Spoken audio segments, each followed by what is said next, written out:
I like to push myself to the edge. You need to be able to respond to change instantaneously, and you need to be able to think quickly.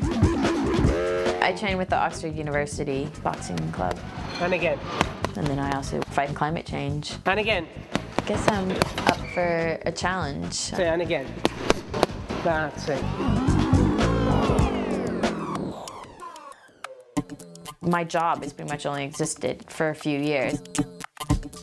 Our company is growing a lot, so we're hiring a lot of new staff. So I went to China to give them 2 weeks of intensive training to get them started. I'm very excited. I've never been to China before. It's my first time. I love to travel. There's so many amazing places in this world, and I want to see as many of them as possible. My company has 45 different nationalities in it. We somehow have the Welsh flag as our tour guide. Weekdays, I was a professor, and weekend, their friend who they were climbing the Great Wall with. Mmm, yummy. Chinese sweets. Teacher's pet, what? Like glamorous?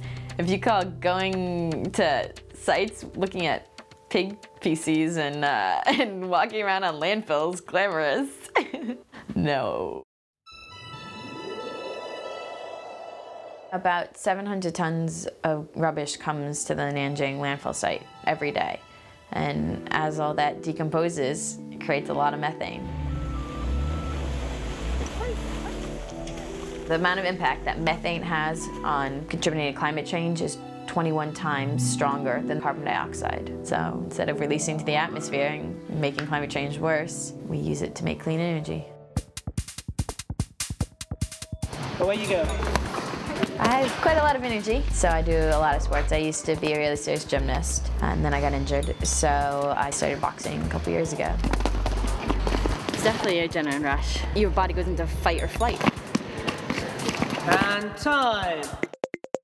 What we do is we put pipes that go down about 10 meters, and then we cover the landfill, and then all the methane goes up through the pipes to a generator, and then the generator combusts the methane to produce electricity.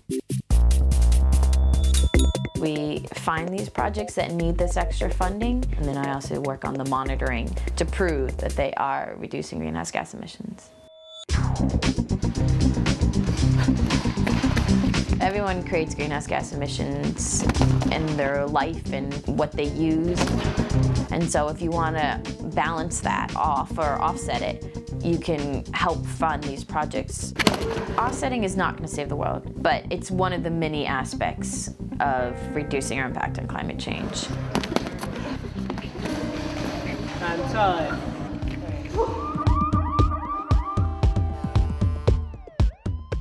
I grew up in a dangerous inner city, but when I was about 7, my parents bought property that was just open fields and forest and mountains, so that was a place to escape to, and realized I wanted to preserve that for generations to come.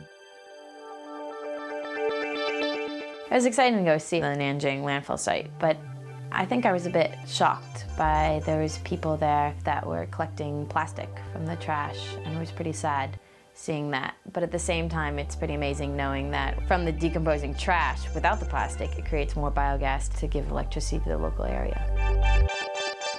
It's a pretty great project. I mean, it cleans up the landfill, it gives jobs, and creates clean energy for the area.